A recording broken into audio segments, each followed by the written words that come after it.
అందరికీ నమస్కారం. ముందుగా ఈ వీడియోకి ఒక లైక్ కొట్టి మన ఛానల్ని సబ్స్క్రైబ్ చేసుకోండి. ఈ వీడియోలో 1000 ఏండ్ల చరిత్ర కలిగిన బతుకమ్మ పండుగ గురించి తెలుసుకుందాం. ప్రతి ఒక్కరూ జై శ్రీరామ్ అని కామెంట్ చేయండి.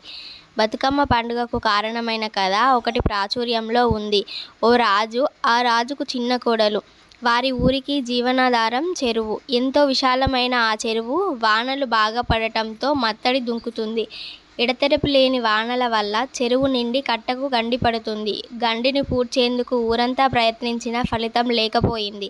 అయితే చెరువు కట్ట కంటే అక్కడ మైసమ్మ కొలువు ఉంటుందని చాలా విశ్వాసం.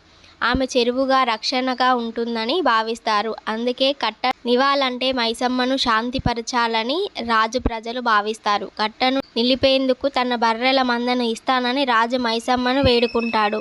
ఇందుకు బదులుగా మైసమ్మ తల్లి తనకు కూడా బర్రెల మంద ఉందని సమాధానం ఇస్తుంది. ఆవుల మంద, గొర్రెల మంద, మేకల మంద ఇలా ఇస్తానని, అవన్నీ తన దగ్గర ఉన్నాయని చెబుతుంది. దీంతో ఆ రాజు తమ ఊరి బాగు కోసం తన కుటుంబ సభ్యులను అర్పిస్తానని ఆమెకు చెప్తాడు. కానీ ఆ గ్రామదేవత శాంతించదు. ఎటూ పాలుపోని స్థితిలో ఆ రాజు కోడల్ని ఇస్తానని చెప్పడంతో మైసమ్మ సంతోషిస్తుంది. దీంతో కట్ట తెగకుండా ఆగుతుంది. ఇచ్చిన మాటను ఆ రాజు నిలబెట్టాలనుకుంటాడు. కానీ చిన్న కోడలు ఈ విషయం తెలియదు. అలా ఆమెను చెరువులో దించుతాడు. అలా మరింత లోతుకు వెళ్ళిన ఆమె చెరువులో మునిగిపోతుంది. ఎక్కడైతే ఆ రాజు చిన్న కోడలు మునిగిందో అక్కడ పువ్వులన్నీ నీళ్లలో తేలుతాయి.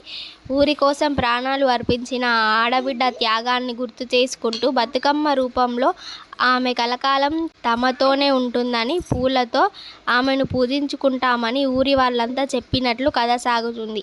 ఈ వీడియో మీకు నచ్చితే వీడియోకి ప్రతి ఒక్కరూ లైక్ కొట్టి మన ఛానల్ని సబ్స్క్రైబ్ చేసుకోండి. జై శ్రీరామ్.